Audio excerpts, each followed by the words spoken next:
12वीं क्लास की जो किताब है आपकी हिंदी की, उसमें 2 नंबर का एक टॉपिक आता है, रस। रस एक ऐसा टॉपिक है जिस पर यदि आपने ठीक से परिभाषा और उदाहरण लिख दिया, बहुत सिंपल है, 4 लाइनें लिखनी है और 2 नंबर आपके पूरे पक्के हो जाने हैं। जिस बच्चे को एक एक नंबर की कीमत मालूम होती है कि एक एक नंबर से कितनी रैंक खिसकती है, वो जानता है कि 2 नंबर उसको कहाँ से कहाँ ले जा सकते हैं। और सबसे आसान है, व्याकरण वाला पोर्शन आपकी हिंदी में बहुत ज़्यादा आसान है अगर उसको ठीक से समझा जाए तब।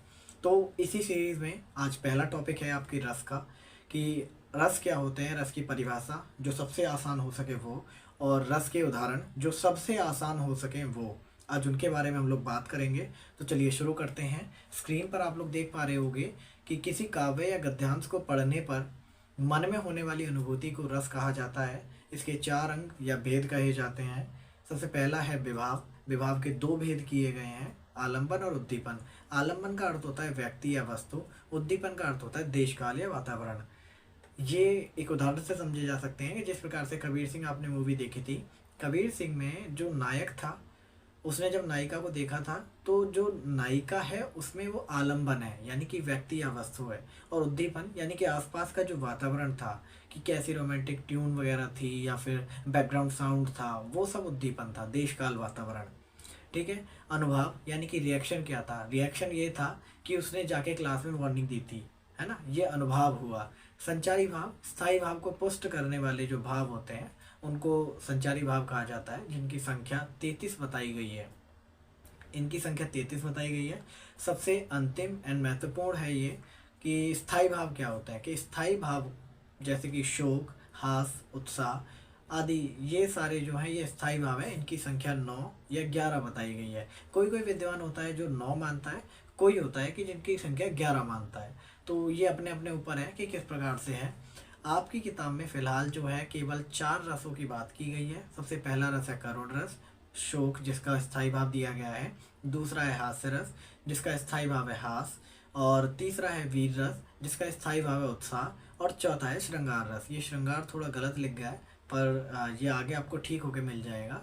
तो श्रृंगार रस का जो स्थायी भाव है वो होता है रति। रति, इसके बाद में मैंने बताया था आप सभी को, जो मैं बात कर रहा था कि परिभाषा एक ऐसी जो यूनिवर्सल हो, जो सबसे सरल हो। तो यहाँ पर जो सबसे सरल है वो परिभाषा दी गई है कि स्थायी भाव, इसके बाद में आपको रिक्त स्थान दिख रहा है, फिर जब विभाव, अनुभाव और संचारी भाव से मिलता है तब फिर रिक्त स्थान मिलता है, फिर रस की निष्पत्ति होती है।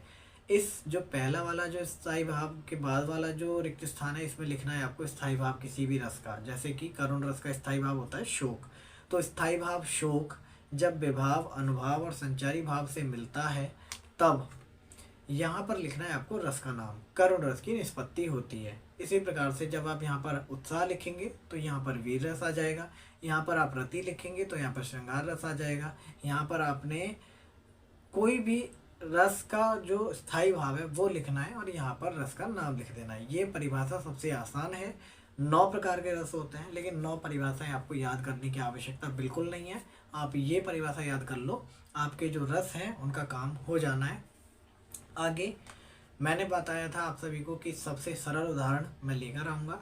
तो ये सबसे सरल उदाहरण है कि यह सच है तो अब लौट चलो तुम घर को, चौंके सब सुनकर अटल केकई के स्वर को। कि ये वही केकई है जिसने एक समय पर श्री राम को वनवास दिलाया था और अब बोल रही है कि अब ये सारी चीज़ें अब सच ही हैं तो तुम अब घर लौट चलो। ये श्री राम से कही गई है, करुणा में कही गई बातें हैं, तो इसमें करुण रस निहित है। दूसरा वीर रस का उदाहरण है। ये कविता आपने बहुत समय पहले भी सुनी होगी, ठीक है। तो बुंदेले हर बोलो के मुख हमने सुनी कहानी थी, खूब लड़ी मर्दानी वह तो झांसी वाली रानी थी। जब इस कविता को आप एक रिदम में पढ़ते हो, पूरी कविता को पढ़ना है, तो आपको महसूस होगा कि आपके अंदर ना बहुत ज़्यादा उत्साह या फिर जोश भरा हुआ है। तो ये जो कविताएं होती हैं जिनमें जोश या उत्साह होता है वो वीर रस की कविताएं होती हैं। तीसरा हास्य रस का जो उदाहरण है वो ये है कि शीश पर गंगा हंसे, भुजनी भुजंगा हंसे, हास ही को दंगा भयो नंगा के ब्याह में। इससे अधिक सरल कुछ नहीं हो सकता है जिसको जो आपको नंबर दिला सके, है ना। इससे अधिक सरल कुछ हो ही नहीं पाएगा। चौथा ये था कि जो मैं श्रृंगार रस कह रहा था, श्रृंगार रस 2 प्रकार के होते हैं, एक तो वियोग श्रृंगार, एक संयोग श्रृंगार। वियोग श्रृंगार में नायक नायिका एक दूसरे से दूर होते हैं और संयोग श्रृंगार में नायक नायिका एक दूसरे के निकट होते हैं। तो जो निकट वाला है संयोग श्रृंगार, उसका उदाहरण है कि बतरस लालच लाल की मुरली धरी लुकाए, सौ करे बौहन हंसे देन कहे नटी जाए। तो ये जो पंक्तियां हैं ये श्री कृष्ण और गोपियों के बीच की हैं। गोपियों ने श्री कृष्ण की बंसी को छुपा लिया है जिससे कि कम से कम श्री कृष्ण उनसे बात तो करें, तो इसी लालच में उन्होंने उनकी बंसी को छुपा लिया है। लेकिन जब श्री कृष्ण उनको छोड़कर चले गए थे या तो मथुरा गए थे, तो तब उनके ऊपर क्या बीत रही थी वो उसका वर्णन इन पंक्तियों में मिलता है, जो कि पंक्तियाँ निहित हैं। तो उसमें आपको मिल जाएगा वियोग श्रृंगार। तो निस्दिन बरसत नयन हमारे, सदा रहित पावस ऋतु, हम पर जब ते श्याम सिधारे। यानी कि कैसा भी मौसम हो लेकिन हमारे ऊपर तो हमेशा से ऐसी ऋतु है कि हमारे नयन हमेशा बरसते रहते हैं, और ये वियोग श्रृंगार का उदाहरण है। इससे सरल वीडियो आपको रस पे शायद ही यूट्यूब पर मिल पाए। तो आशा करता हूँ कि आपको वीडियो पसंद आई होगी। यदि वीडियो पसंद आई है तो आपके लिए एक प्रश्न है, करुण रस का स्थायी भाव क्या है? आपको उत्तर देना है कमेंट में, और 4 ऑप्शन दिए हुए हैं, 4 में से कोई भी एक ऑप्शन ठीक है, एक ऑप्शन ठीक है इसका। तो अगर वीडियो पसंद आई है तो वीडियो को लाइक करना, शेयर करना अपने दोस्तों के साथ, और इस चैनल को सब्सक्राइब कर लेना। आपके बोर्ड के एग्ज़ाम आने वाले हैं, उससे पहले ही आपका जो सिलेबस है वो इस प्रकार से कंप्लीट कराया जाएगा कि 90 प्लस के आसपास में मार्क्स आ जाएं आपके। 90 ना तो 80 प्लस तो हो ही हो, है ना। तो इस चैनल को सब्सक्राइब कर लीजिएगा आप। तब तक के लिए बने रहिए इस चैनल पर। धन्यवाद।